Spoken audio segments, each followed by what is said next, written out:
First thing first, the unboxing experience is pretty much all the same with all the major other AIB partners, though MSI added a nice touch with a very handy-dandy book guide to walk you through the installation process, and even some overclocking tips from their beloved dragon, Lucky.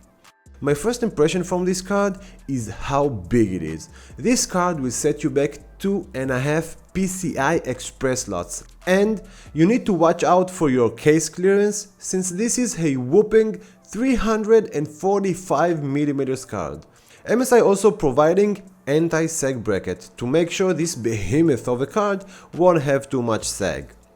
The Gaming X Trio long name really stands for a triple fan long card design. Now, it seems that not all the fans made alike since the right two fans are 95mm and the left one is only 85. They did it to make sure that there is no clearance issues with the NVLink bridge. I really like that MSI took the more conventional color scheme and went for a mostly black and grey colors with only a touch of red. The overall feeling of this card is very solid from top to bottom with a good build quality to match this custom PCB design. The default RGB mode on this card is rainbow, but you can change it in the software if you choose to. The thing that bought me was this really nice backplate design. They went for an aluminium design with an opposite brush effect that really looks amazing. It gives the card a really nice and unique feeling.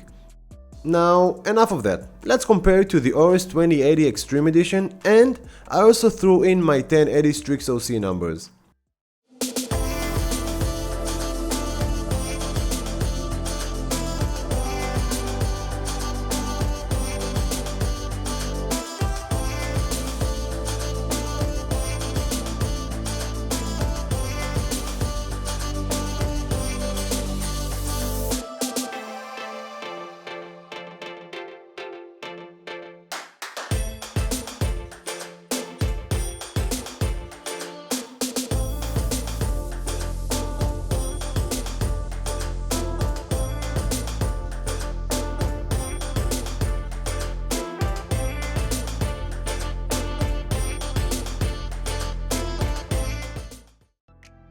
Overall, I think that with the price of $840 at the time of filming, this is a really nice card. MSI managed to give us a solid, balanced card in this GPU war madness.